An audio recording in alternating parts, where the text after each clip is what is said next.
आदरणीय डॉक्टर तारा भवाळकर, महामंडळाच्या अध्यक्षा प्राध्यापक उषाताई तांबे, प्रमुख पाहुणे मुख्यमंत्री नामदार देवेंद्रजी फडणवीस साहेब, मावळते अध्यक्ष डॉक्टर रवींद्र शोभणे या सर्व मान्यवरांच्या शुभ हस्ते दीपप्रज्वलन संपन्न झालेलं आहे। आज या अखिल भारतीय मराठी साहित्य संमेलनाच्या निमित्ताने जे अनेक शुभयोग जुळून आलेले आहेत त्याकडे नजर टाकत असताना, त्याविषयीचा आनंद साजरा करत असताना आठवण होते ती घुमांच्या 88व्या साहित्य संमेलनाची, ज्याचंही आयोजक म्हणून संपूर्ण सूत्र सांभाळलं होतं सरहद या संस्थेने। सरहद ही संस्था जिथे जिथे हिंसाचार आहे, दहशतवाद आहे, तिथे माणुसकीची फुंकर घालणारी संस्था आहे। मुलांच्या हातामध्ये बंदुका येऊ नयेत तर लेखणी यावी, पेन यावा, शिक्षणाकडे विकासाकडे त्यांनी वळावं यासाठी कटिबद्ध राहून सरहद जे काम करत आहे। आणि म्हणूनच एक साहित्याच्या क्षेत्रातला इतिहास घडला। नाचू कीर्तनाचे रंगी असं म्हणणाऱ्या संत नामदेव महाराजांच्या पंजाबच्या घुमान या गावामध्ये साहित्य संमेलन साजरं झालं। हा एक सुंदर योग आहे बघा की विनोबा भावेंनी ज्यांच्याविषयी म्हटलं होतं की युद्धाने सिकंदरला जे पंजाब जिंकता आलं नाही ते नामदेव महाराजांनी प्रेमाने जिंकून दाखवलं। आणि आज पुन्हा एकदा सर्व मराठी साहित्यिकांची ही मांदी आळी या ठिकाणी जमलेली आहे प्रेमाने दिल्ली जिंकण्यासाठी।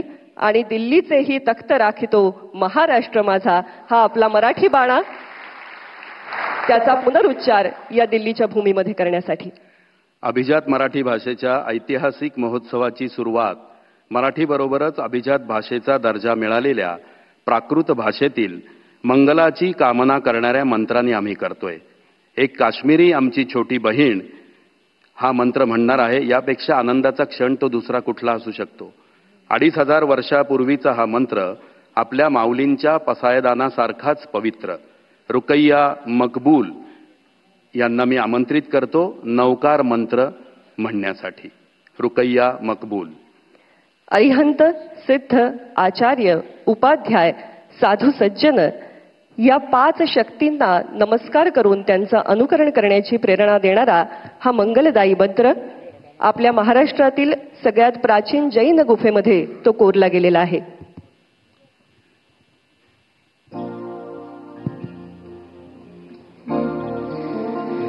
नमो अरिहंताणं,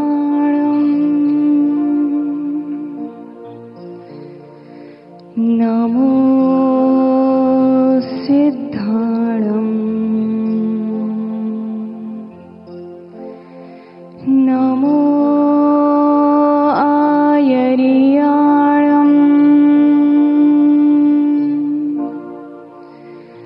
नमो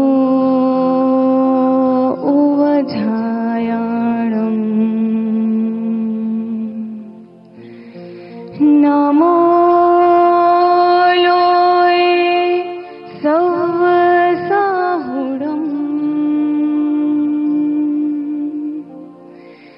ऐसो पंच नमुकारो सव पाव पडासणो,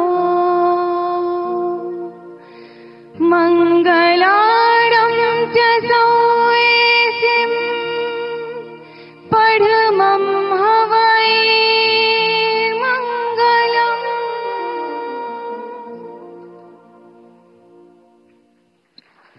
धन्यवाद रुकैया। आणि यानंतर आमंत्रित करत आहोत शमीमा अख्तर हिला। शमीमाचं गाणं आज काश्मीरमध्ये तर घराघरात पोहोचलेलं आहेच, पण जगभरात कोट्यावधी लोक तिचं गाणं ऐकतात। आणि तिचं सगळ्यात प्रसिद्ध गाणं कुठलं असेल तर माझे माहेर पंढरी। आज महाराष्ट्र हे तिचंच नव्हे तर अनेक तरुण तरुणींचं माहेर झालेलं आहे। सरहदच्या माध्यमातून मराठी भाषा संस्कृतीशी ते जोडले गेले आहेत। शमीमा आपल्यासाठी सादर करते आहे महाराष्ट्र गीत, अर्थात आपलं राज्यगीत।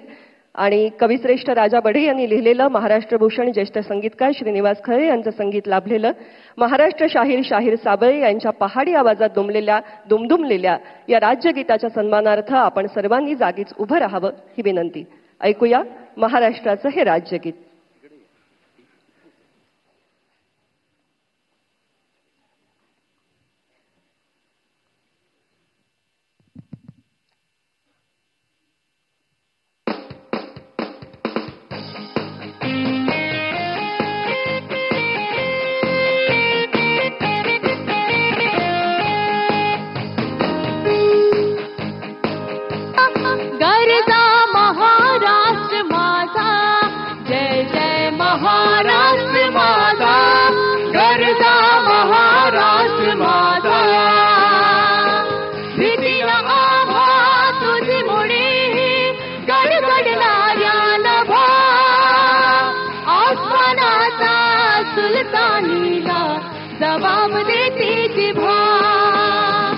सह्याद्रीचा सिंह गरजतो शिवशंभो राजा घरी घरीतून नाद गुंजला महाराष्ट्र माझा जय जय महाराष्ट्र माझा गरजा महाराष्ट्र माझा जय जय महाराष्ट्र माझा गरजा महाराष्ट्र माझा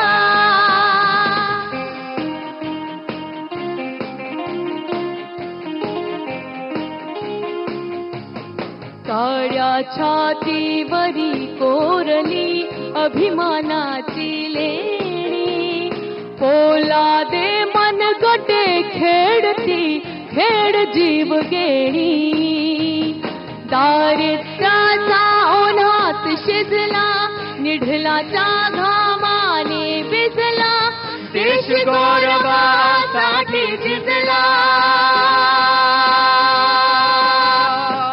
देश गौरवासाठी झिजला दिल्लीचेही रक्त राखतो महाराष्ट्र माझा जय जय महाराष्ट्र माझा गरजा महाराष्ट्र माझा जय जय महाराष्ट्र माझा गरजा महाराष्ट्र माझा गरजा महाराष्ट्र माझा गरजा महाराष्ट्र माझा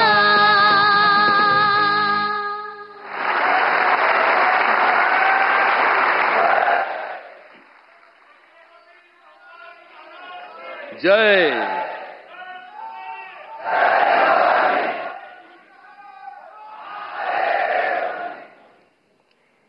जय महाराष्ट्र जय हिंद. शमीमा अख्तरसाठी पुन्हा एकदा जोरदार टाळ्यांचा गजर करूया आणि तिला स्वरसाथ देणारे मझहर सिद्दीकी यांचंही खूप खूप कौतुक. रुगैया जेव्हा नौकार मंत्र म्हणते, शमीमा महाराष्ट्र गीत म्हणते, माऊलींचं पसायदान गाते, माझे माहेर पंढरी म्हणते, तेव्हा जगभरातल्या करोडो मराठी प्रेक्षकांचे डोळे आनंदाने भरून येतात. मित्रांनो, सिराजुद्दीन नावाचा आमचा एक भाऊ आहे. तो काश्मीरच्या खोऱ्यामध्ये सांगतो, आता बंदुका बाजूला ठेवू आणि लेखणी हातात घेऊ.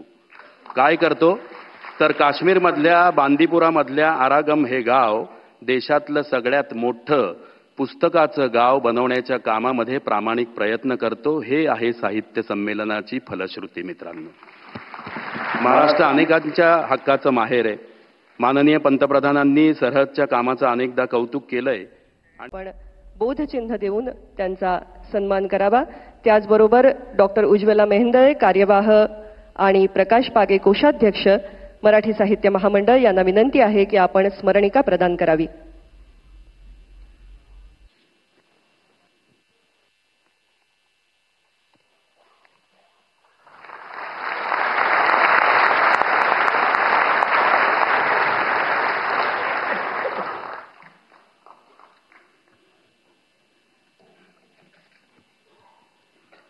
धन्यवाद. यानंतर अखिल भारतीय मराठी साहित्य महामंडळाच्या अध्यक्षा प्राध्यापक उषा तांबे स्वागतपर प्रास्ताविक करतील.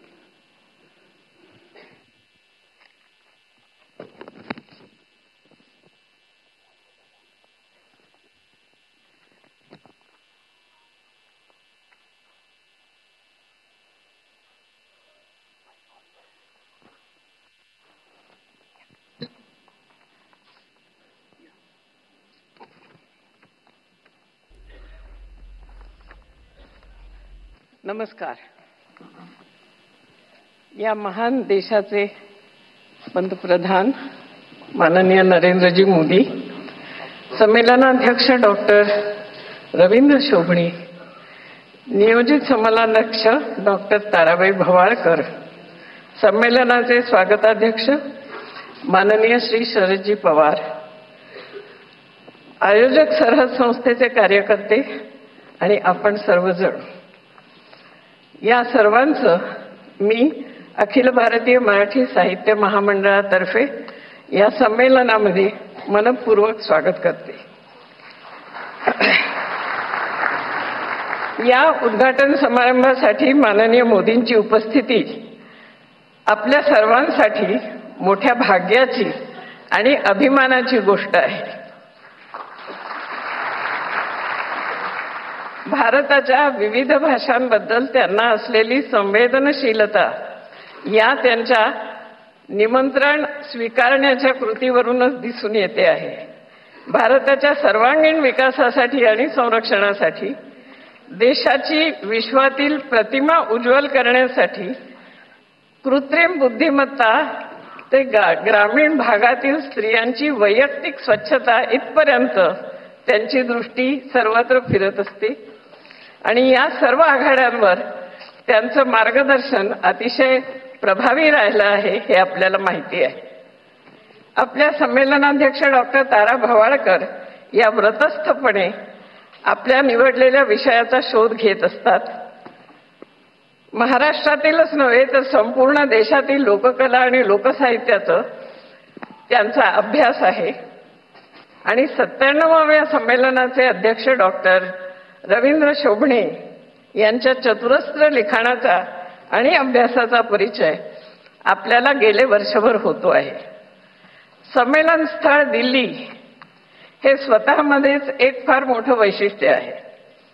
यापूर्वी दिल्लीमध्ये 1954 साली तर्कतीर्थ लक्ष्मणशास्त्री जोशी यांच्या अध्यक्षतेखाली मराठी साहित्य संमेलन झालं होतं. त्यानंतर आज 2025 साली पुढचं संमेलन होत आहे. 1960 साली महाराष्ट्र राज्य स्थापन झाल्यानंतर हे पहिलंच संमेलन इथे होत आहे. मराठी भाषेला केंद्र शासनाने मराठीत अभिजात भाषेचा दर्जा दिल्यानंतर आणि तसाच शासन निर्णय महाराष्ट्राच्या हातात आल्यानंतरचं हे संमेलन आहे. त्यामुळे त्याचा विशेष अभिमान आणि आनंद आहे. पूर्वी अशी एक म्हणायची पद्धत होती, दिल्ली ते अभी बहुत दूर है, पण अब दिल्ली दूर नाही म्हणायला लावणारं हे संमेलन आहे असं मला मराठी मनाचं देशाच्या राजधानीशी असलेलं नातं जवळीक आणणारं हे आपलं संमेलन आहे.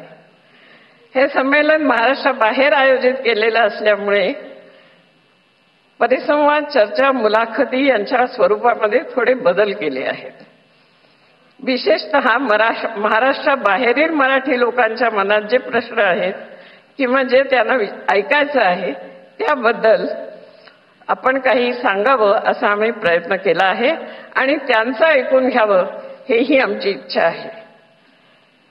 अनेक चाकोरी बाहेरील कार्यक्रम योजण्यात आले आहेत.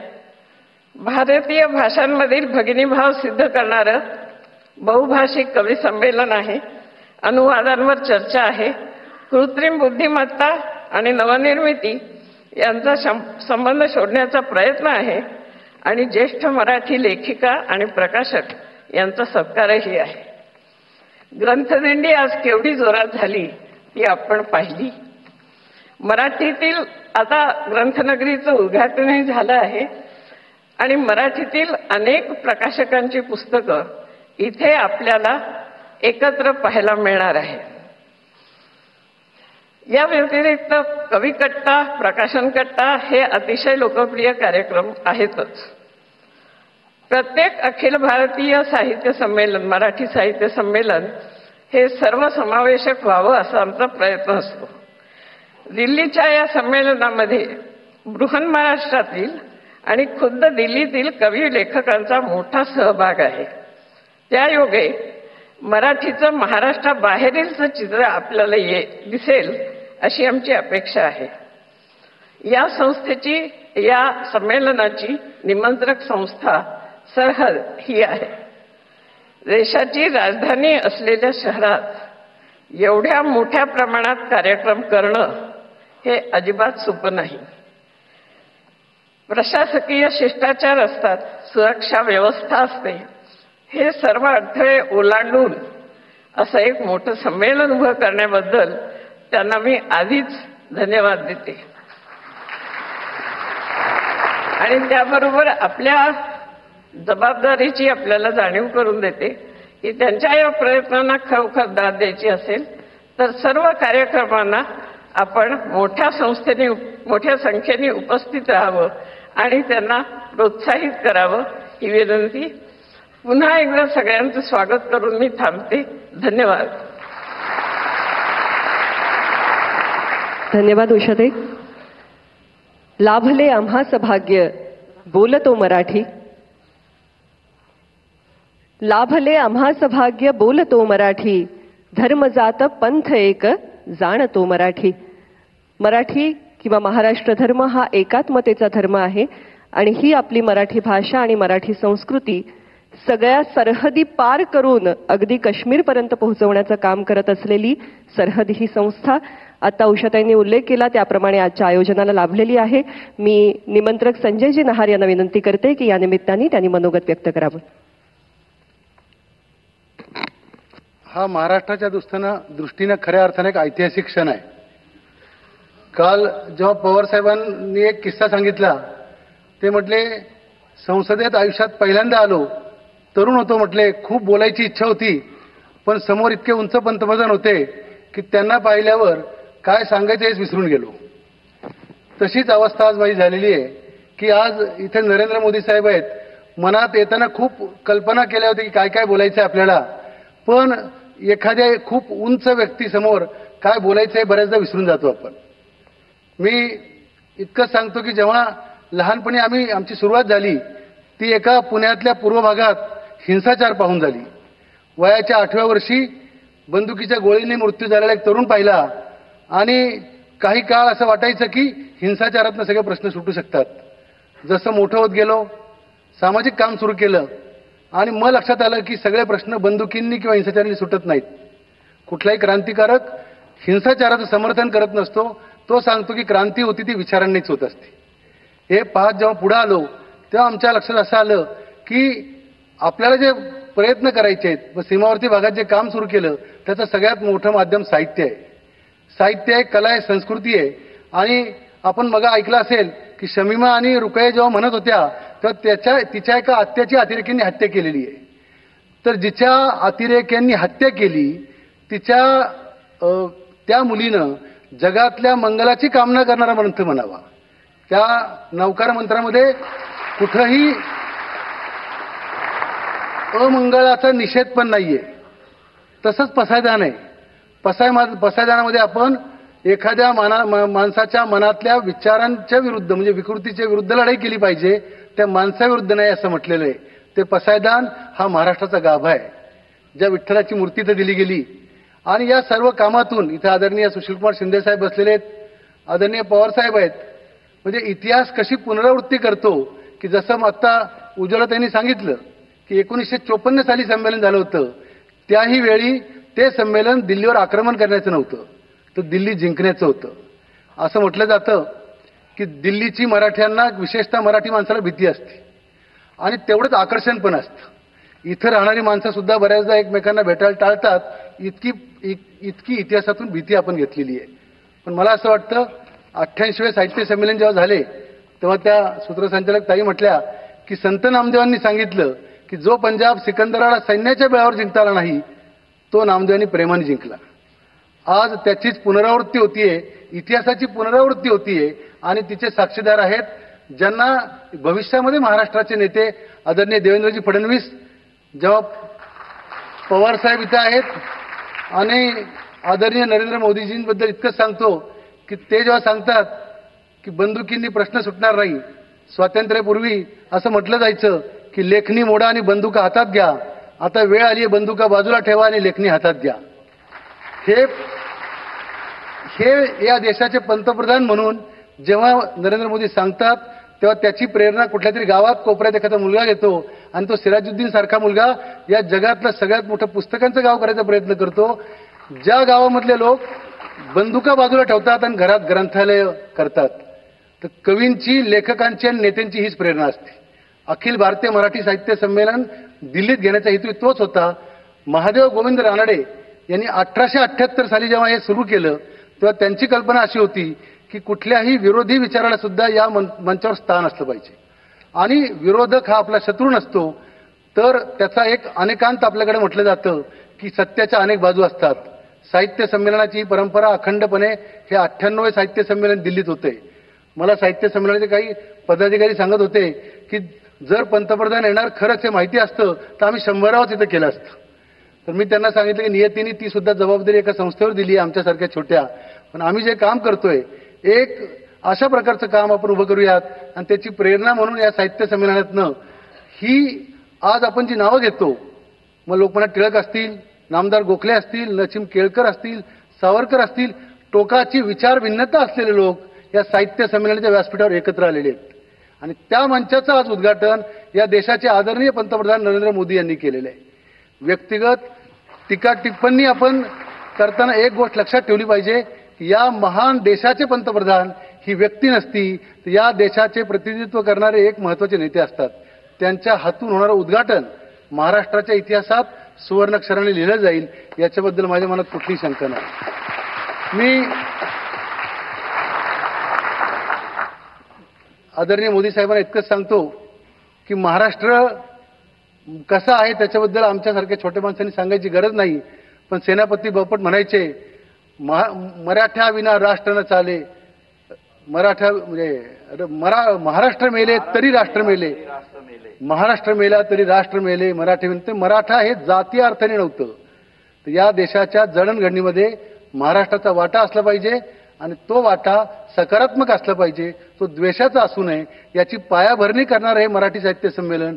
इथं सरद संस्थेला संधी मिळाली, या व्यासपीठावर याची संधी मिळाली. मी महामंडळाचं इथं उपस्थित राहिलेल्या सगळ्यांचं, इथं ग्रेटर काश्मीरचे कल्लू साहेब त्यांचं एक वाक्यात कथा सांगतो आणि थांबतो.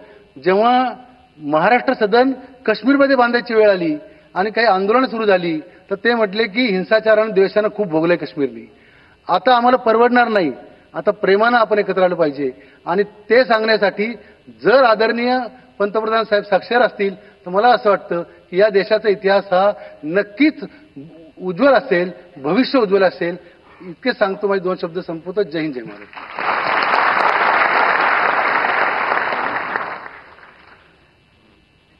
या संमेलनाचे स्वागताध्यक्ष महाराष्ट्राचे भारताचे थोर नेते, ज्यांच्याबद्दल स्वर्गीय प्रमोद महाजनांनी 61ला लेख लिहिताना म्हटलं होतं, महाराष्ट्राला तळहातांवरच्या रेषांप्रमाणे जाणणारा नेता म्हणजे माननीय शरदचंद्रजी पवार साहेब. त्यांना मनोगत व्यक्त करण्यासाठी आमंत्रित करतो.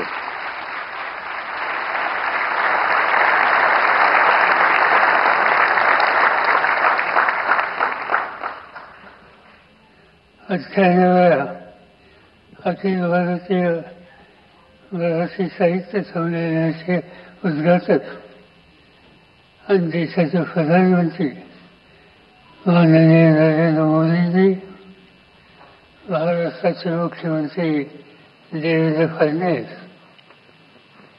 महामंडळाचे अध्यक्ष प्राध्यापक उषा तावणे, ज्यांची अध्यक्षपदी निवड झाली ते डॉक्टर ताराराव बावनकर, राज्य केंद्र सरकारचे आपले प्रतिनिधी श्री प्रताप जाधव, महाराष्ट्राच्या विधान परिषदेचे अध्यक्ष श्री राम शिंदे, संसदेचे माजी अध्यक्ष शिवराज पाटील, देशाचे माजी गृहमंत्री सुशील कुमार शिंदे, या ठिकाणी उपस्थित असलेले संसदेचे सदस्य, अन्य संस्थांचे प्रतिनिधी आणि या संमेलनासाठी ज्यांनी कष्ट घेतले ते सगळ्यांचे प्रमुख संजय नाहक, महामंडळाचे सगळे प्रतिनिधी, साहित्यिक आणि साहित्यिक रसिक बंधू. आज मराठी साधस्वतांची दिंडी दिल्ली राहील आणि याचा मला मनापासूनचा आनंद आहे. मराठी माणूस केवळ नर्मदा फार महाराष्ट्रच नाही तर आपल्या पराक्रमाचा झेंडा अष्टफार फडकवणारा मराठी माणूस तो दिल्लीमध्ये दिसतो. हरियाणामध्ये दिसतो, इंदोरमध्ये दिसतो, ग्वालियरमध्ये दिसतो, गुजरातमधल्या अनेक शहरांमधून दिसत असतो. नोकरी कामाच्या निमित्तानं काही लोक देशाच्या कानाकोपऱ्यामध्ये दिसतात. भीमसेनीच्या तत्वाने जसं यमुनेचं पाणी टाकलं त्याप्रमाणे मराठी साहित्याचा अमृत अनुभव घेण्यासाठी आज पुन्हा एकदा आपण यमुनेच्या तीरावर जमलो याचा मला मनापासूनचा आनंद आहे. अखिल भारतीय मराठी साहित्य संमेलन देशाच्या राजधानीमध्ये दुसऱ्यांदा होते आणि विशेषतः या सारस्वताच्या महामेळाव्याला देशाचे प्रधानमंत्री नरेंद्र मोदी हजर राहिले याचा मला मनापासूनचा आनंद आहे. आजचे साहित्य संमेलन मराठी भाषिकांच्या दृष्टीनं आनंददायी घटनेच्या पार्श्वभूमीवर संपन्न होत आहे. महाराष्ट्र शासन, महाराष्ट्राचे साहित्यिक, रसिक या सगळ्यांनी एका गोष्टीचा पाठपुरावा केला आणि तो म्हणजे मराठी भाषेला अभिजात भाषेचा दर्जा मिळावा. आणि हा दर्जा मिळवून देण्यासाठी माननीय नरेंद्र मोदींनी जी भूमिका बजावली त्याबद्दल समस्त मराठी जनतेच्या वतीनं मी त्यांच्याबद्दलची कृतज्ञता या ठिकाणी व्यक्त करतो. 1954 साली पहिल्यांदा दिल्लीला मराठी साहित्य संमेलन झालं आणि त्यावेळेला देशाचे प्रधानमंत्री जवाहरलाल नेहरू होते. त्यांनी त्याचं उद्घाटन केलं होतं आणि ते संमेलन यशस्वी करण्यासाठी त्या काळाचे महाराष्ट्राचे ज्येष्ठ नेते, स्वातंत्र्य सैनिक आणि केंद्र सरकारचे प्रतिनिधी काकासाहेब गाडगीळ यांचं फार मोठं योगदान होतं. त्याचं स्मरण करणं मी माझं कर्तव्य समजतो. जवाहरलाल नेहरूंनी जसं संमेलनाचं उद्घाटन केलं त्याचीच पुनरावृत्ती होताना 70 वर्षांनी या संमेलनाचं उद्घाटन प्रधानमंत्री नरेंद्र मोदी यांच्या हातून होतंय याचा मला आनंद आहे. एक गोष्ट मी आपल्याला सांगतो की ज्या वेळेला त्यांना निमंत्रण देण्यासाठी मी गेलो तर त्यांनी अक्षरशः एक मिनिट सुद्धा लावला नाही. महाराष्ट्राचा हा कानार हा सोहळा आहे, सारस्वतांचा हा सोहळा आहे, माझी उपस्थिती आहे आणि तुम्ही कामाला येणार. आपल्याकडं चंद्रभागेच्या काठी आचार्यांनी कार्तिकीला जसं लाखो वारकरी भक्तिभावून जमतात त्याच पद्धतीनं साहित्य संमेलनासाठी महाराष्ट्रामध्ये हजारो साहित्य प्रेमी दरवर्षी येत असतात आणि देशाच्या राजधानीत होणारं हे साहित्य संमेलन तुमच्या माझ्या आयुष्याचा एक अत्यंत महत्त्वाचा प्रसंग आहे. 37व्या साहित्य संमेलनाचे अध्यक्ष महाराष्ट्राला सांस्कृतिक दिशा देणारे मराठी विश्वकोशाकडे तर्कचित्त रक्षण शास्त्री जोशी होते. त्यांनी त्याच वेळेला याचा उल्लेख केला काकासाहेब गाडगीळ हे अध्यक्ष होते आणि ती जबाबदारी माझ्याकडे आली याचा मला आनंद आहे. बारामती बनल्याच्या नंतर मोरोपंत यांचं स्मरण होतं आणि त्यांनी त्या ठिकाणी केकावली आणि आर्या ही लिहून साहित्यामध्ये मोठी भर टाकली. त्याच्याबरोबरच अनेकांचा उल्लेख त्या ठिकाणी करता येईल आणि त्या भागात जी साहित्य संमेलनं अलीकडच्या काळामध्ये झाली सुदैवानं त्याच्यामध्ये सहभागी होण्याची संधी मला मिळाली होती. मग ते नाशिक असो, घुमान असो, सासवड असो, चिपळूण असो, पिंपरी चिंचवड असो, उदगीर असो, अशा अनेक संमेलनांना माझी उपस्थिती होती आणि त्यामुळं काही अत्यंत जाणकार लेखकांची आणि साधुसंतांचा सुसंवाद करण्याची संधी व्यक्तिगत माझ्या जीवनामध्ये मला मिळाली. त्याच्यामध्ये गदिमा असतील, फुलं असतील, नादू महानूर असतील, अनेक साहित्यिकांची ऋणानुबंध आणि गाठी जुळून आल्या. मला गुरुस्थानी असलेले यशवंतराव चव्हाण हे एक उत्तम साहित्यिक होते. या सर्वांच्या सहवासामुळे मी स्वतः सुद्धा लिहिता झालो. लोक माझे सांगती याच्या रूपानं तुम्हा लोकांच्या पुढे व्यक्त झालो. मी सार्वजनिक जीवनाची 30 वर्षापेक्षा अधिक काळ दिल्ली दरबारीमध्ये मराठी अस्मिता टिकवण्याच्यासाठी जे जे काही करता येईल ते करण्याच्यासाठी माझ्याकडनं मी प्रयत्न केला गेला.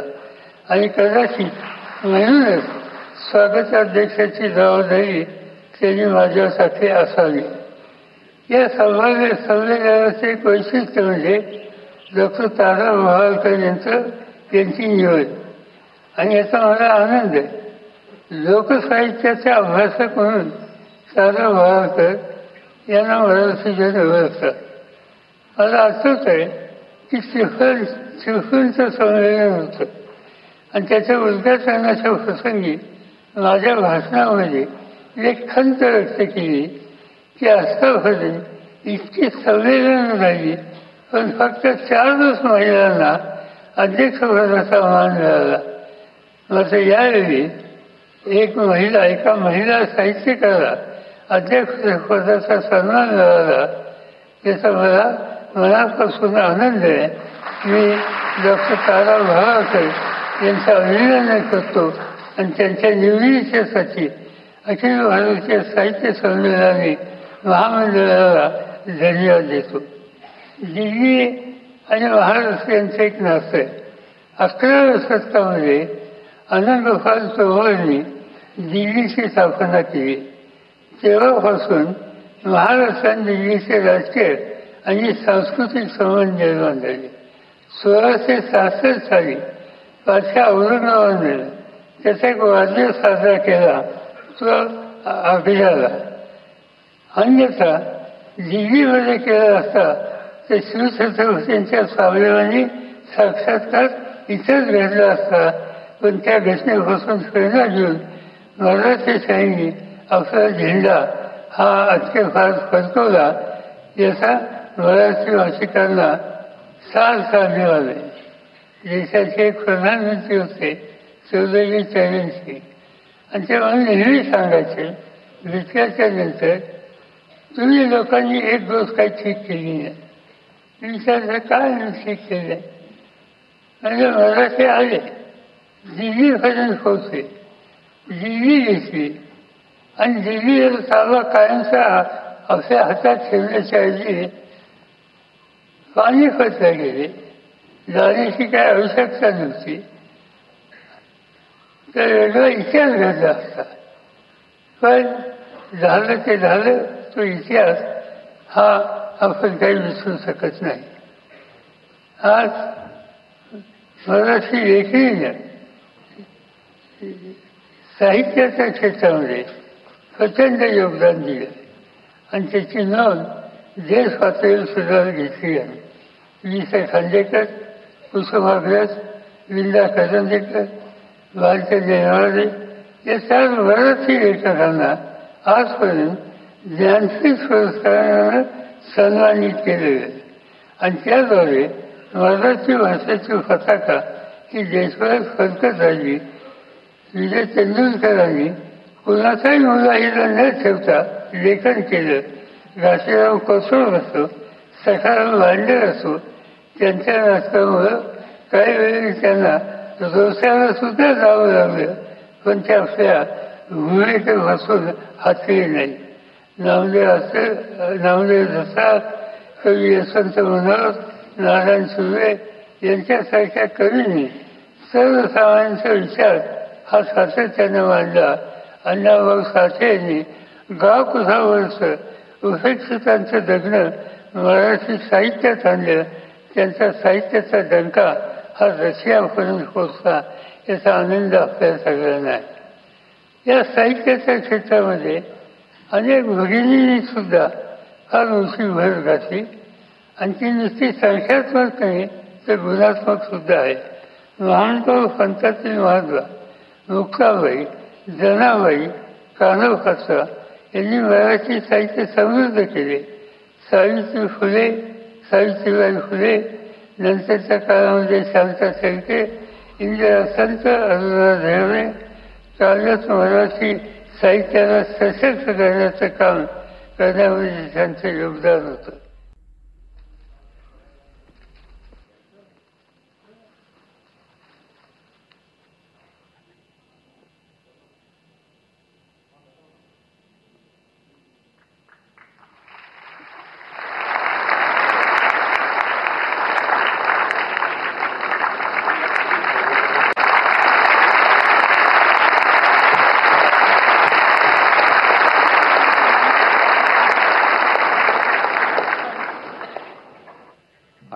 व्या अखिल भारतीय मराठी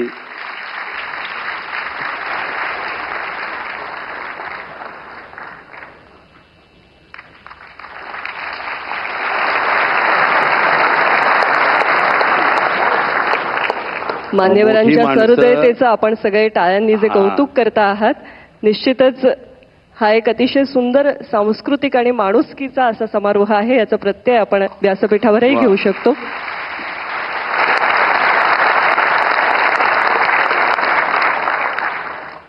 अठ्ठ्याण्णवाव्या साहित्य संमेलनाच्या अध्यक्षा डॉक्टर तारा भवाळकर, लोककला, लोकगीत, लोकसंस्कृती, जात्यावरच्या ओव्या, ग्रामीण स्त्रीच्या धारणा, महाभारत आणि रामायणाचं स्त्रियांमध्ये रुजलेलं बीज अभिजन वर्गासमोर आणणाऱ्या संशोधिका. नाट्यशास्त्र आणि संत साहित्याचा त्यांचा सखोल अभ्यास आहे. त्यांनी एकांकिका, ललित निबंध, संशोधनात्मक लिखाण केलंय. मराठी विश्वकोश, मराठी वाङ्मय कोश, मराठी ग्रंथकोश या महत्वाच्या प्रकल्पांमध्ये त्यांचं अतिशय मोलाचं योगदान आहे. प्रथेप्रमाणे त्यांचा सत्कार साहित्य परिषदेमध्ये झाला. त्यावेळेला मिलिंद जोशी असे म्हटले होते की लोकसाहित्य म्हटलं की एकतर गहिवर घालायचा, नाहीतर तुच्छतेने दुर्लक्ष करायचं, अशी पद्धत रूढ असताना ताराबाईंनी व्रतस्थ भूमिकेतून लोकसाहित्याला अभिजन वर्गाच्या जाणीवेच्या अभ्यासाचा भाग बनवलं. आज जात्यावरच्या कुण्या एका शहाण्या मुलीला जर कळलं की ताराबाई मराठी साहित्य संमेलनाच्या अध्यक्षा झाल्या आहेत, तर तिला वाटेल ताराबाईंच्या रूपाने तिचीच कोणीतरी एक प्रेमळ, खंबीर, शहाणी मावशी किंवा आजी मराठी जगातल्या या सिंहासनावरती पोचलेली आहे. आणि म्हणूनच कदाचित एरवी आजीकडून ओव्या ऐकणारी नात आज कदाचित म्हणते आहे, दिल्लीमध्ये आज ओवी मारे बाजी, दिल्लीमध्ये आज ओवी मारे बाजी, सुखावले माझे मन, अध्यक्षा तारा आजी, अध्यक्षा तारा आजी.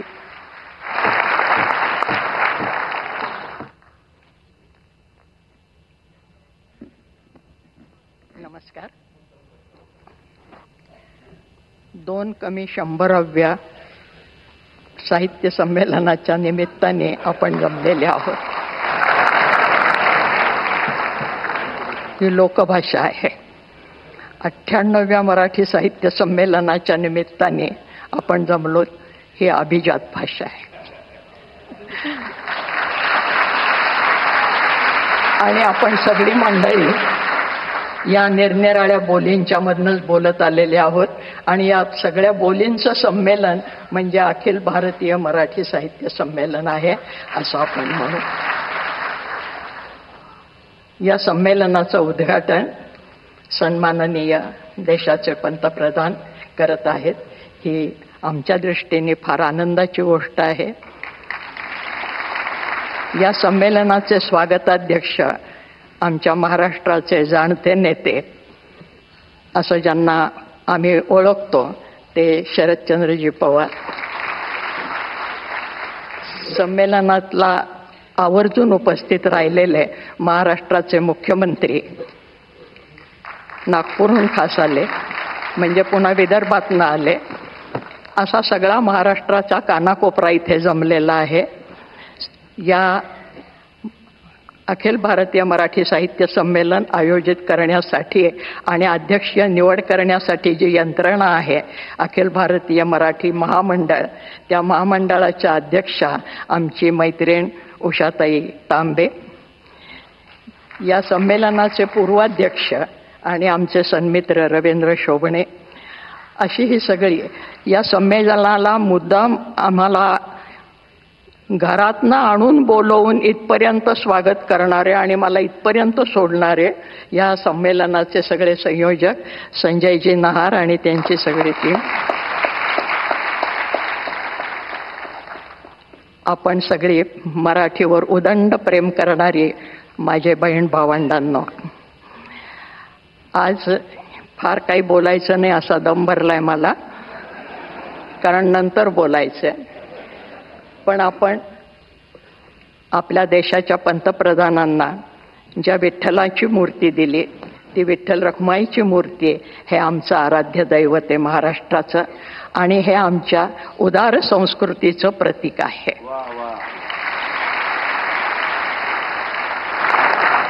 कारण हा विठ्ठल आला कुठून?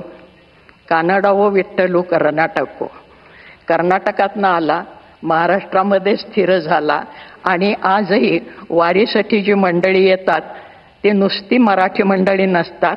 महाराष्ट्र, कर्नाटक, तेलंगणापासून ही सगळी मंडळी विठ्ठलाकडे येत असतात. हा विठ्ठल कसा आहे? मराठी माणसासारखा साधा आहे, कष्टकरी माणसासारखा. कांबळ खांदी वाहन पायी डोईस मुंडासे, श्यामल रंगी सान रूपते साधेपण भासे. आत्ताच आपण मूर्ती पाहिली. गोऱ्या रंगाची त्याला हौस नाही, सावळाच येतो. आणि सावळा नुसता नाही, काळा सावळा आहे सगळा. महाराष्ट्राला जो रंग आहे त्या रंगाचाही अभिमान आहे. असा हा विठ्ठल, तो सर्वांना सामावून घेणारा. त्याचे भक्त जर तुम्ही पाहिले तर सर्व जाती जमातीचे भक्त त्याच्या पायाशी जाणारे आहेत. त्याच्यात सर्व व्यवसाय करणारी मंडळी आहेत, सुतारे, लोहारे, चांभारे, गावकुसाबाहेरची मंडळी आहेत, उच्चवर्णीय आमचे एकनाथ महाराज आहेत आणि सगळ्यांचे शिरोमणी ज्ञानेश्वर महाराज आहेत, ज्यांचं पसायदान आपण ऐकलं.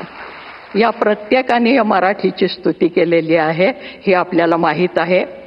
माझा मराठाची बोल कवतुके परी अमृतातेही पैजा जिंके, असं म्हणणारे ज्ञानेश्वर महाराज. संस्कृत भाषा दैव्य केली, प्राकृत काय चोरापासूनही आली, असं ठणकावून सांगणारे आमचे एकनाथ महाराज. तेव्हा ही अभिजात मराठी झाली, त्याचं पायाभरण करणारी ही सगळी मंडळी आहेत. आणि ज्या वेळेला महाराष्ट्रामध्ये शिवाजी महाराजांनी राज्य स्थापन केलं त्याचे विश्लेषण करत असताना महाराष्ट्रामध्ये शिवाजी महाराजांनी राज्य कसं स्थापन केलं त्याचं विश्लेषण आमच्या न्यायमूर्ती महादेव गोविंद रानडे यांनी असं केलेलं आहे की संतांनी शिवाजी महाराजांच्यासाठी भूमी निर्माण केली होती. कारण मराठी भाषा जी टिकवली ती संतांनी टिकवली. भाषा ही प्रत्यक्ष जीवनात असावी लागते, कारण भाषा ही एक जैविक अशी गोष्ट आहे, जिवंत. जर भाषा बोलली तर ती जिवंत राहते, नुसती पुस्तकातनं आणि ग्रंथातनं ती जिवंत राहत नाही.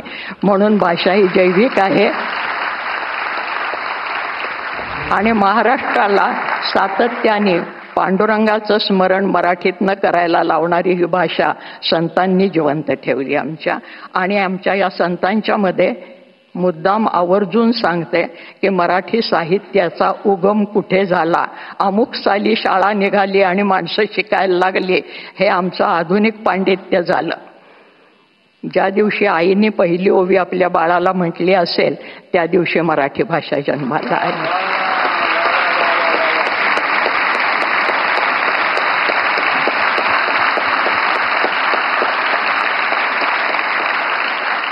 कांदा मुळा भाजी अवघी विठाबाई माझी, लसूण मिरची कोथिंबिरी अवघा झाला माझा हरी, असं म्हणणारा आमचा सावता माळी, त्यांनी ही भाषा जिवंत ठेवलेली आहे.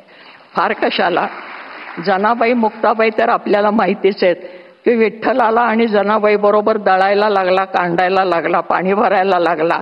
जनी बैसली नाही आला, पाणी नाही सणाला. मुद्दाम बोली भाषेत सांगते. जणी बैसली नायाला पाणी नाही सणाला, हाती घेऊन घागरी देव निघाले तातडी, जनाबाईला आंघोळ घालायला.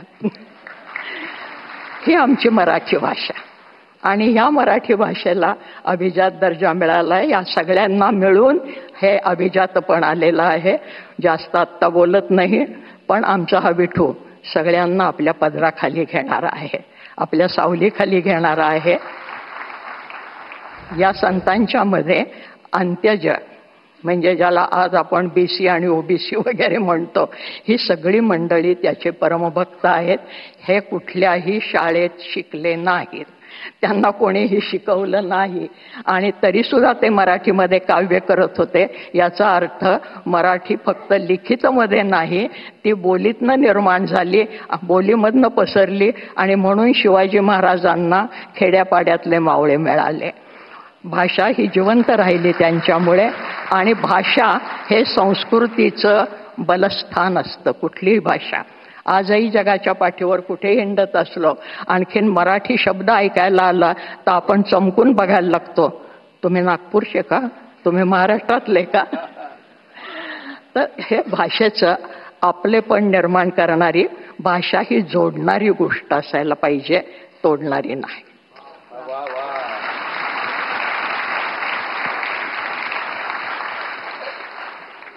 पंतप्रधान महाशय हे महाराष्ट्राचं प्रतीक म्हणून आपल्याला दिलेलं आहे की ही भाषा जोडणारी आहे. याच्यापेक्षा आत्ता मी जास्त बोलत नाही, कारण संत साहित्याने आम्हाला हे शिकवलंय. पण अंत्यज स्त्रिया सुद्धा आमच्या बोलत होत्या आणि आज ज्याला आम्ही पुरोगामी म्हणतो आणि कोणी कोणी उपहासाने पुरोगामी म्हणतात, ते पुरोगामी काही म्हणू देत, पण खरोखरच आमचे संत हे पुरोगामी आहेत. त्याचे उदाहरणं जात पात पक्ष पंथ स्त्री पुरुष भेदाच्या पलीकडे.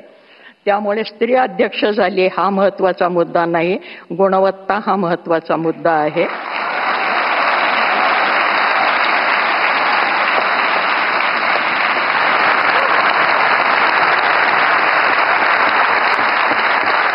आणि म्हणून दिल्लीचं तख्त राखणारा महाराष्ट्र माझा हा साहित्यातनं जिवंत राहिलेला आहे, कर्तबगारीतनं जिवंत राहिलेला आहे. ज्या ठिकाणी संमेलन होतं आहे त्या ठिकाणी मराठी माणसाने एकदा छावणी टाकलेली आहे. हा सगळा इतिहास आपल्याला माहिती आहे. या संमेलनाचा 70 वर्षापूर्वी जे लक्ष्मण शास्त्री जोशी अध्यक्ष होते, त्यांना मी गुरुस्थानी मानते. त्यांचा सहवास मला काही काळ लाभला, त्यांच्याबरोबर मी काही काळ काम केलं विश्वकोशामध्ये, याचाही मला अभिमान आहे. त्या काळामध्ये जे काकासाहेब गाडगीळ साहित्य संमेलनाचे स्वागताध्यक्ष होते आणि आज पुन्हा महाराष्ट्राचे शरदचंद्रजी पवार आहेत, तर ते काकासाहेब गाडगिळांच्या नावाने मला नुकताच एक पुरस्कार त्यांच्या नातवानी सांगलीला आणून दिला घरामध्ये, अनंतराव गाडगिळांनी. आणि कदाचित शरद भाऊंच्या लक्षात नसेल, परंतु त्यांच्या राष्ट्रवादीने एकेकाळी माझी मुलाखत घेतली होती आणि त्यानंतर त्यांचं कुठेतरी भाषण झालं. त्यावेळेस त्यांनी सांगितलं होतं की महाराष्ट्रामध्ये अजून कोणी कोण साहित्य संमेलनाचे अध्यक्ष व्हायला पाहिजेत. ती जी काही 5-6 नावं घेतली होती त्यात एक माझं नाव होतं, ते छापलेलं अजून माझ्याकडे आहे. आज असा गंमतशीर योगायोग आलेला आहे की ज्यांना मी गुरुस्थानी मानते ते शास्त्री बुवा म्हणजे जोशीजी, लक्ष्मण शास्त्री जोशी यांच्या जाग्यावर मला उभं राहण्याचं भाग्य मिळालं. ज्यांनी ती इच्छा प्रकट केली होती ते स्वागताध्यक्ष आहेत आणि ज्या प्रधानमंत्र्यांचा तो अधिकार आहे, त्या राजधानीमध्ये हे संमेलन होतं आहे आणि प्रधानमंत्री त्याचं उद्घाटन करता आहेत. या सगळ्या अतिशय आनंदाच्या गोष्टी आहेत. हा आनंद आपण पुढचे 3 दिवस सगळ्यांच्या संगतीमध्ये घेणार आहोत आणि आपण एकमेकांचं मैत्र जोडून पुढे जाणार आहोत.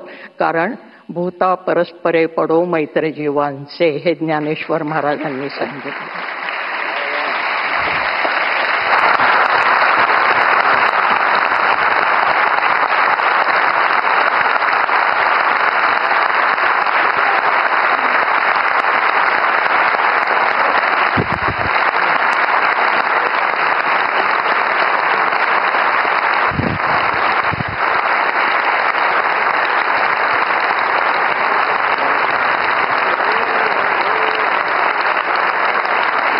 साक्षात मराठी शारदेने आपल्याशी संवाद साधल्याचा भाव सगळ्यांच्या मनात आहे.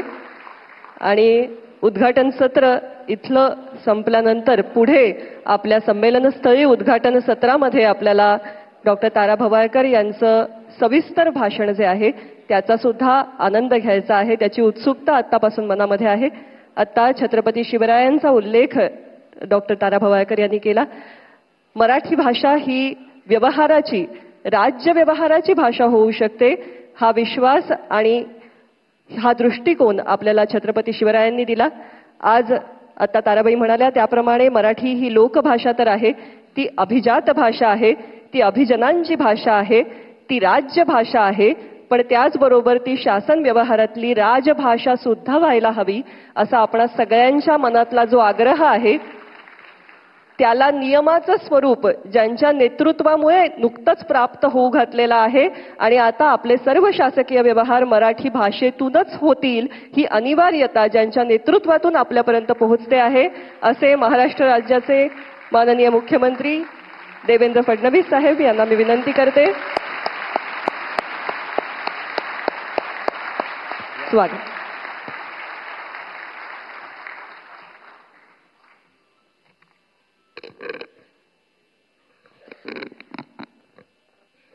अठ्ठ्याण्णव्या अखिल भारतीय मराठी साहित्य संमेलनाच्या उद्घाटन प्रसंगी आपल्याला उद्घाटक म्हणून लाभलेले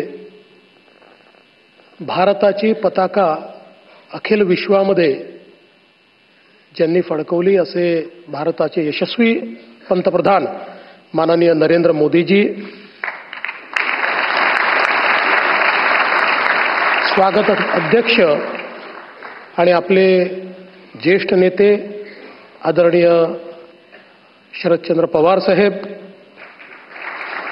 98व्या संमेलनाच्या अध्यक्षा आदरणीय डॉक्टर तारा भवाळकर, त्याचप्रमाणे या ठिकाणी उपस्थित 97व्या संमेलनाचे अध्यक्ष रवींद्र शोभणेजी, डॉक्टर उषाताई तांबे, श्री संजय नाहर, श्री प्रकाश पागे, श्रीमती उज्ज्वला मेहेंदळे, या सभागृहात उपस्थित सर्व सन्माननीय अतिथीगण आणि उपस्थित भगिनी आणि बंधूंनो, खरं म्हणजे ताराबाईंचं भाषण ऐकल्यानंतर त्या भाषणामध्येच आपण राहावं असं आपल्या सगळ्यांना वाटतंय. आणि माननीय प्रधानमंत्री महोदयांचं भाषण ऐकण्याची उत्कंठा आपल्याला आहे.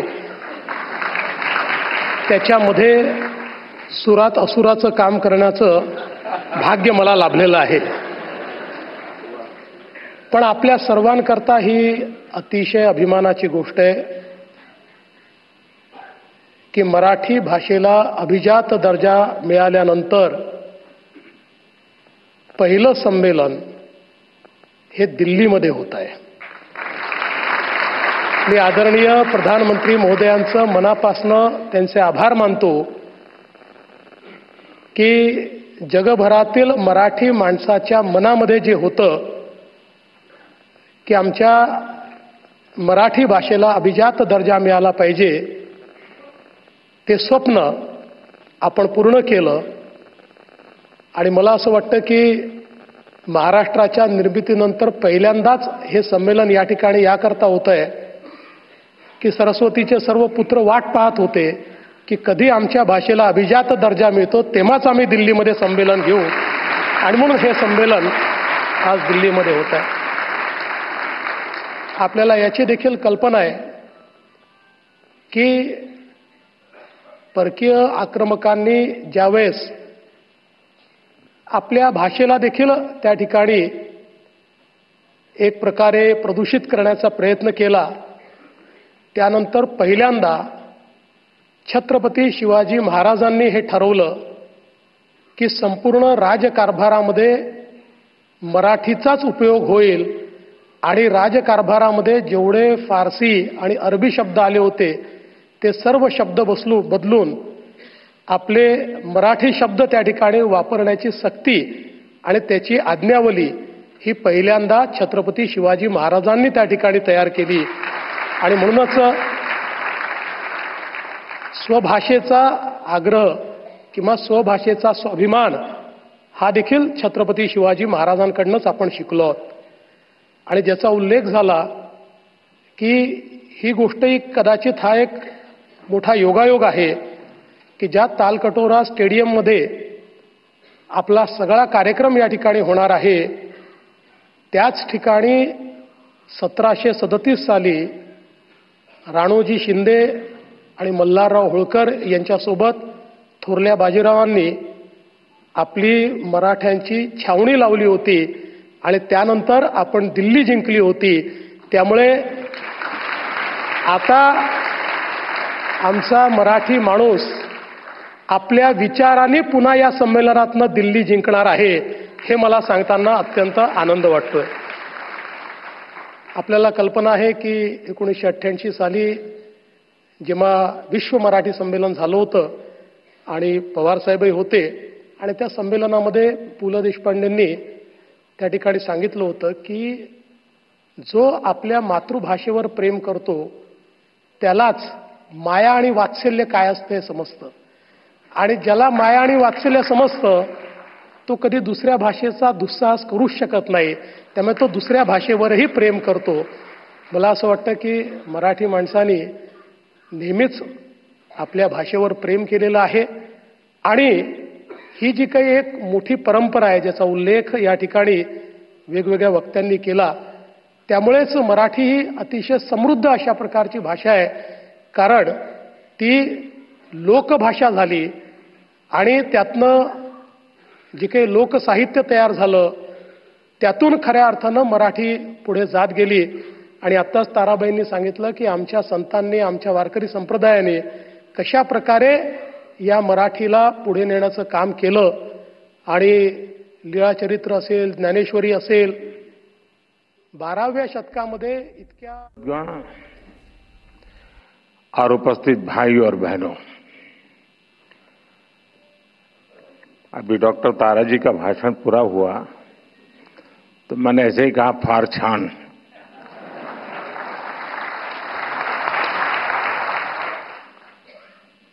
तो उन्होंने मुझे गुजराती में जवाब दिया कि बड़े पर गुजराती आवड़े थे.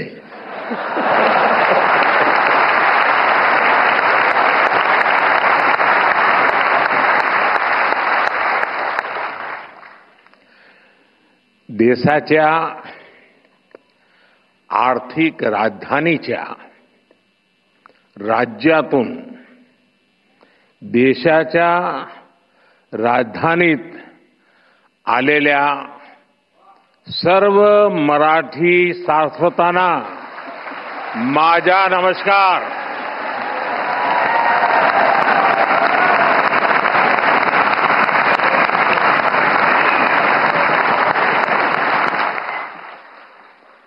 आज दिल्ली की धरती पर मराठी भाषा के इस गौरवशाली कार्यक्रम का आयोजन हो रहा है. अखिल भारतीय मराठी साहित्य सम्मेलन एक भाषा या राज्य तक सीमित आयोजन नहीं है. मराठी साहित्य के इस सम्मेलन में आजादी की लड़ाई की महक है. इसमें महाराष्ट्र और राष्ट्र की सांस्कृतिक विरासत है. ज्ञानोबा तुकारामांच्या मराठीला आज राजधानी दिल्ली अतिशय मनापासून अभिवादन करते.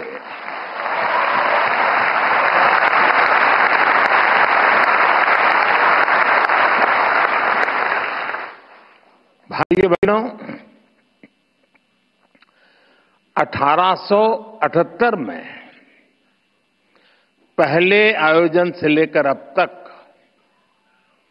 अखिल भारतीय मराठी साहित्य सम्मेलन देश की 147 वर्षों की यात्रा का साक्षी रहा है। महादेव गोविंद रानडे जी, हरिनारायण आप्टे जी, माधव श्रीहरि अणे जी, शिवराम परांजपे जी, वीर सावरकर जी, देश की कितनी ही महान विभूतियों ने इसकी अध्यक्षता की है।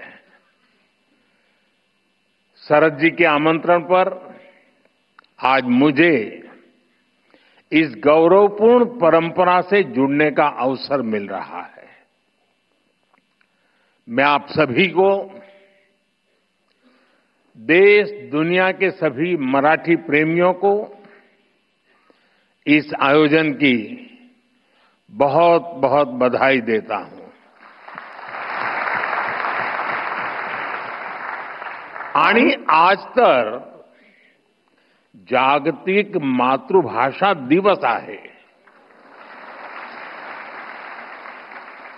तुम्ही दिल्लीतील साहित्य संमेलनासाठी दिवस सुद्धा अतिशय चांगला निवडला।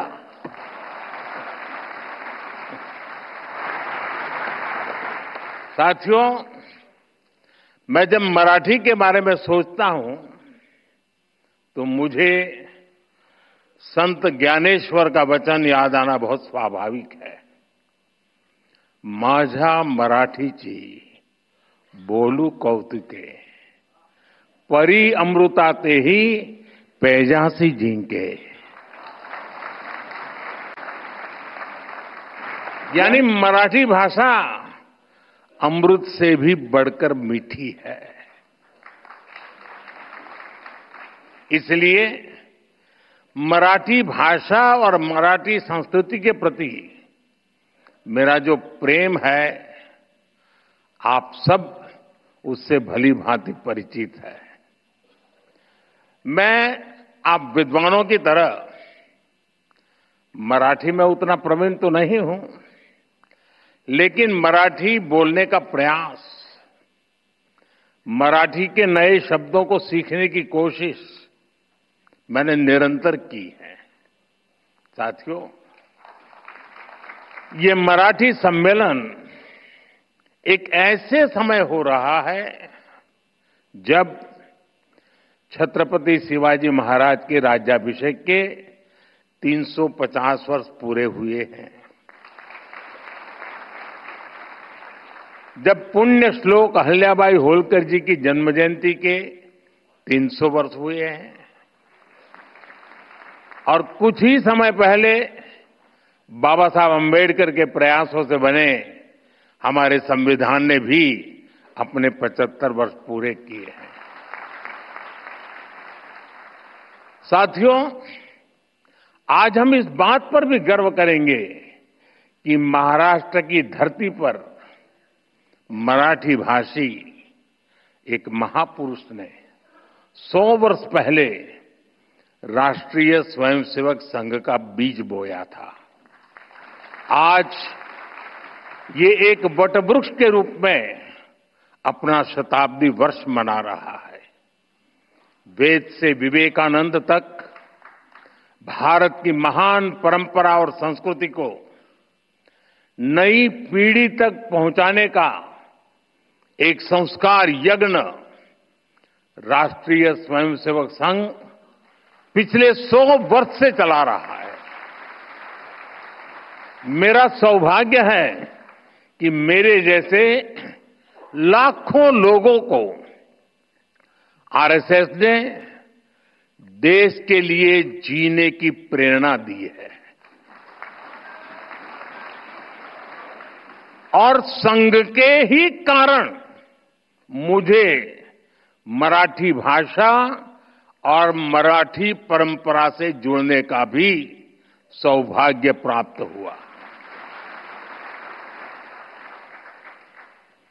इसी कालखंड में कुछ महीने पहले मराठी भाषा को अभिजात भाषा का दर्जा दिया गया है। देश और दुनिया में 12 करोड़ से ज्यादा मराठी भाषी लोग हैं। मराठी को अभिजात भाषा का दर्जा मिले, इसका करोड़ों मराठी भाषियों को दशकों से इंतजार था। ये काम पूरा करने का अवसर मुझे मिला। मैं इसे अपने जीवन का बड़ा सौभाग्य मानता हूं। माननीय विद्वद्जन, आप जानते हैं, भाषा केवल उसके संवाद का माध्यम पर नहीं होती है। हमारी भाषा हमारी संस्कृति की संवाहक होती है। ये बात सही है कि भाषाएं समाज में जन्म लेती है, लेकिन भाषा समाज के निर्माण में उतनी ही अहम भूमिका निभाती है।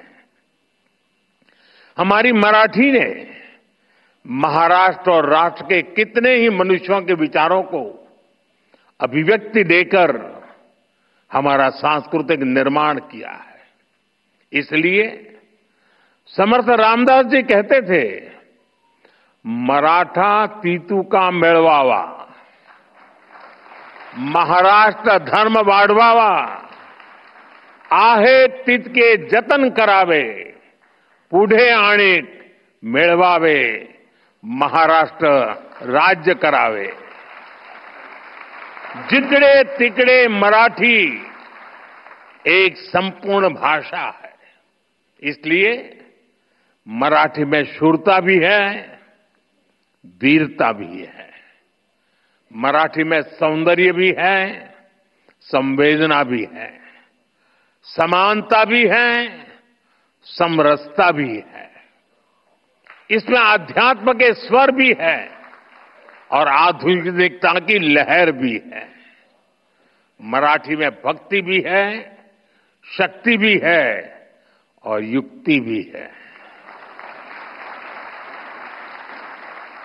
आप देखिए, जब भारत को आध्यात्मिक ऊर्जा की जरूरत हुई तो महाराष्ट्र के महान संतों ने ऋषियों के ज्ञान को मराठी भाषा में सुलभ कराया।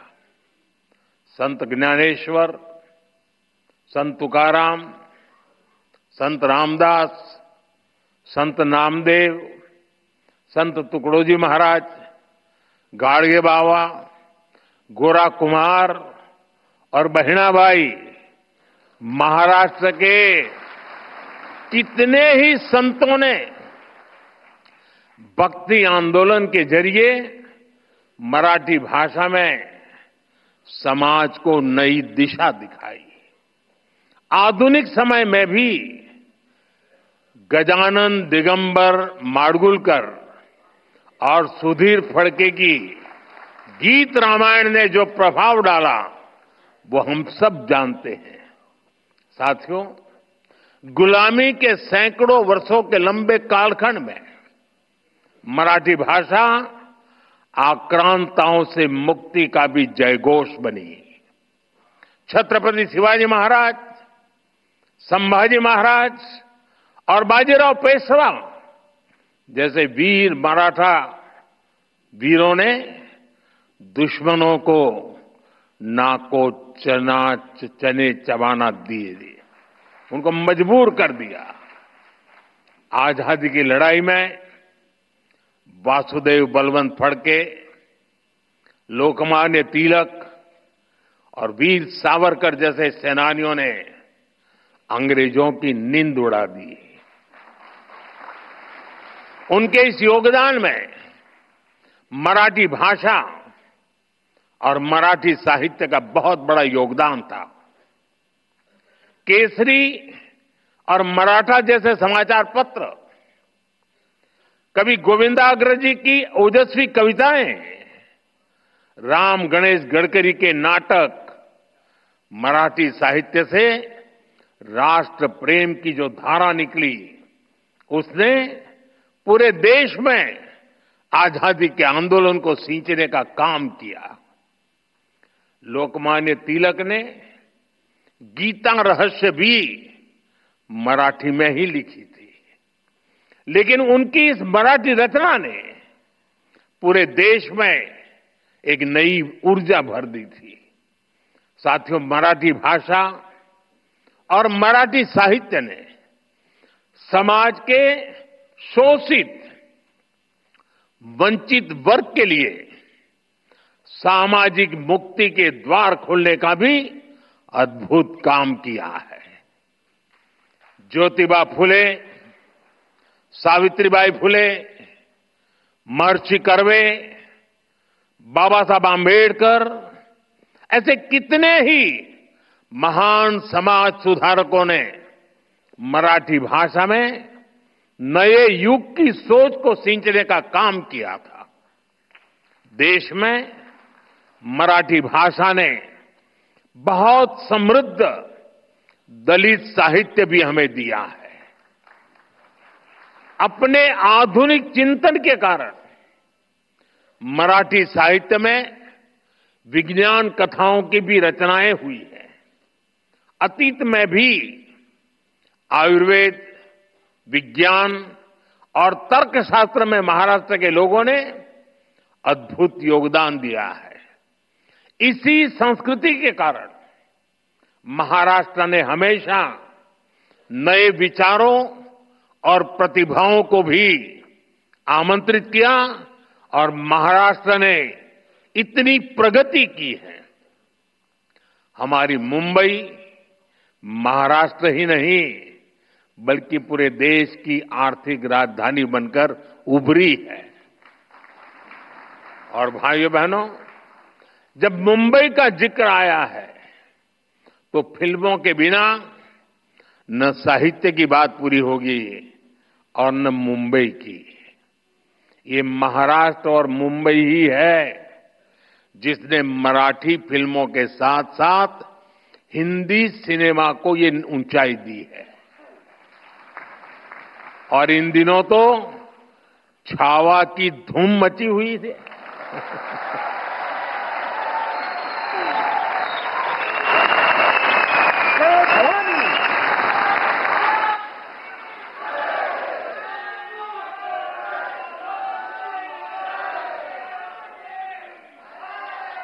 संभाजी महाराज के शौर्य से इस रूप में परिचय शिवाजी सावंत के मराठी उपन्यास ने ही कराया है। साथियों, कवि केशव सूत का एक पद है, जूने जाऊं दया मरणा लागूने जाळूनी किंवा परूनी टाका सड़त न एक्या ठाई ठाका। यानी हम पुरानी सोच पर थमे नहीं रह सकते। मानवीय सभ्यता, विचार और भाषा लगातार इवॉल्व होते रहते हैं। आज भारत दुनिया की सबसे प्राचीन जीवंत सभ्यताओं में से एक है, क्योंकि हम लगातार इवॉल्व हुए हैं। हमने लगातार नए विचारों को जोड़ा है, नए बदलावों का स्वागत किया है। भारत में दुनिया की सबसे बड़ी भाषाई विविधता इसका प्रमाण है।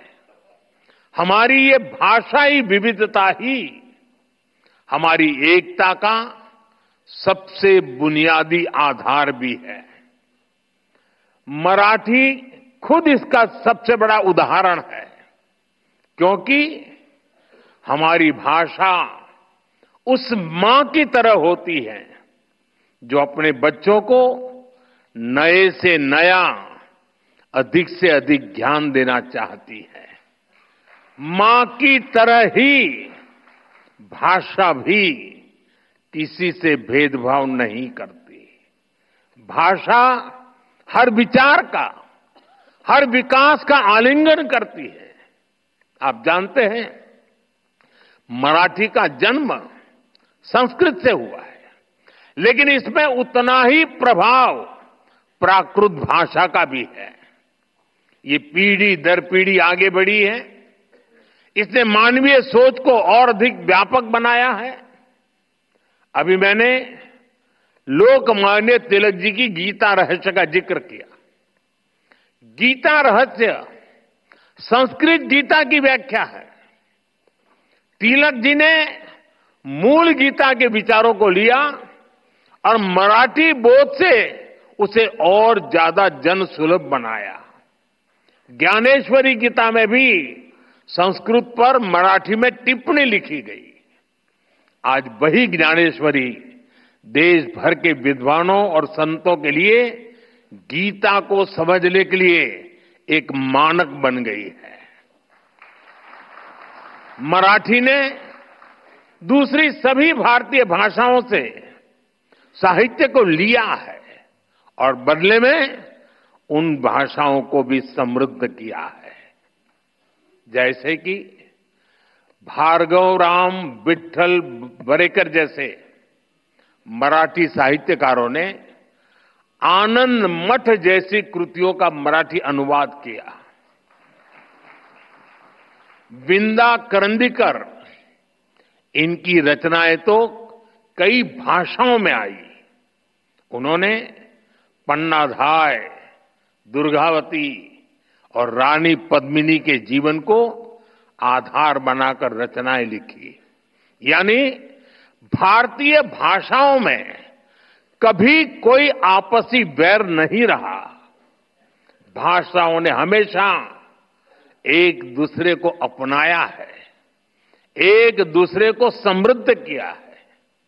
साथियों, कई बार जब भाषा के नाम पर भेद डालने की कोशिश की जाते हैं तो हमारी भाषाओं की साझी विरासत ही उसका सही जवाब देती है। इन भ्रमों से दूर रहकर भाषाओं को समृद्ध करना, उन्हें अपनाना, ये हम सबका सामूहिक दायित्व है। इसलिए आज हम देश की सभी भाषाओं को मेन स्ट्रीम लैंग्वेज के रूप में देख रहे हैं। हम मराठी समेत सभी प्रमुख भाषाओं में शिक्षा को बढ़ावा दे रहे हैं। अब महाराष्ट्र के युवा मराठी में हायर एजुकेशन, इंजीनियरिंग और मेडिकल की पढ़ाई वहां का युवा आसानी से कर सकेंगे। अंग्रेजी न जानने के कारण प्रतिभाओं की उपेक्षा करने वाली सोच को हमने बदल दिया है। साथियों, हम सब कहते हैं कि हमारा साहित्य समाज का दर्पण होता है। साहित्य समाज का पथ प्रदर्शक भी होता है। इसलिए साहित्य सम्मेलन जैसे कार्यक्रमों की, साहित्य जैसे जुड़ी संस्थाओं की देश में बहुत अहम भूमिका होती है।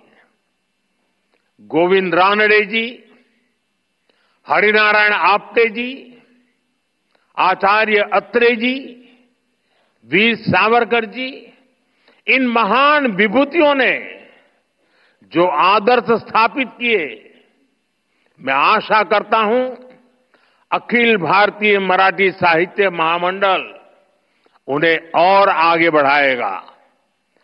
2027 में साहित्य सम्मेलन की इस परंपरा को 150 वर्ष पूरे होंगे और तब 100वां सम्मेलन होगा।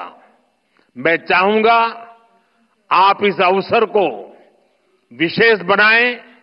इसके लिए अभी से तैयारी करें। कितने ही युवा आजकल सोशल मीडिया के जरिए मराठी साहित्य की सेवा कर रहे हैं। आप उन्हें मंच दे सकते हैं, उनकी प्रतिभा को पहचान दे सकते हैं। ज्यादा से ज्यादा लोग मराठी सीखें, इसके लिए आप ऑनलाइन प्लेटफॉर्म को भाषिणी जैसे इनिशिएटिव्स को बढ़ावा दें। मराठी भाषा और साहित्य को लेकर युवाओं के बीच प्रतियोगिताओं का आयोजन भी किया जा सकता है। मुझे विश्वास है आपके ये प्रयास और मराठी साहित्य की प्रेरणाएं विकसित भारत के लिए 140 करोड़ देशवासियों को नई ऊर्जा देंगे, नई चेतना देंगे, नई प्रेरणा देंगे। आप सभी महादेव गोविंद रानड़े जी, हरिनारायण आप्टे जी, माधव श्री हरि अणे जी, शिवराम परांजपे जी जैसे महान व्यक्तित्वों की महान परंपरा को आगे बढ़ाएं। इसी कामना के साथ आप सभी का एक बार फिर बहुत बहुत धन्यवाद।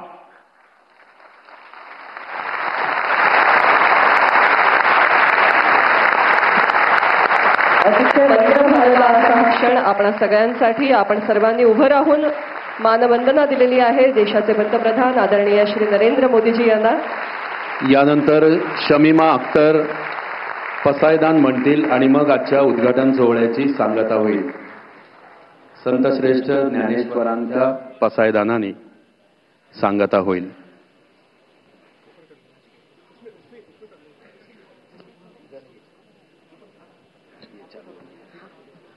हॅलो,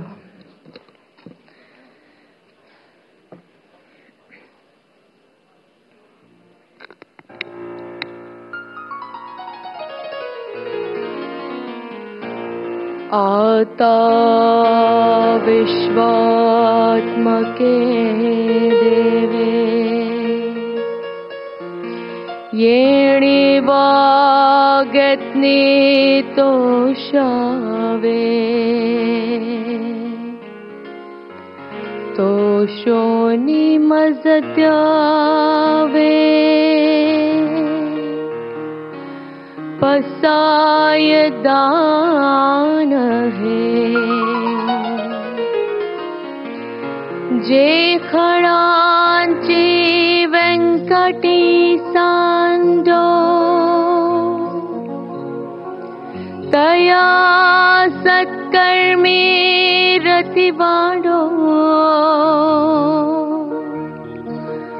भूतान परस्परे पढो मैत्र जीवाचे दुरिताचे ते मेरे जाओ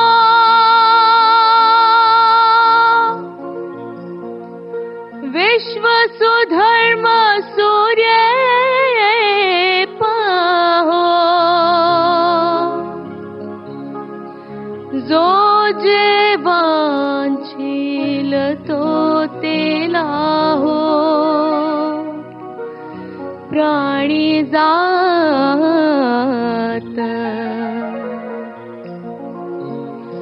वर्षत सकळ मंगळी ईश्वर निष्ठांचे मांडियाली अनवरत भूमंडळी भेट तो भूता चला कल्पतरुचे आरव चेतना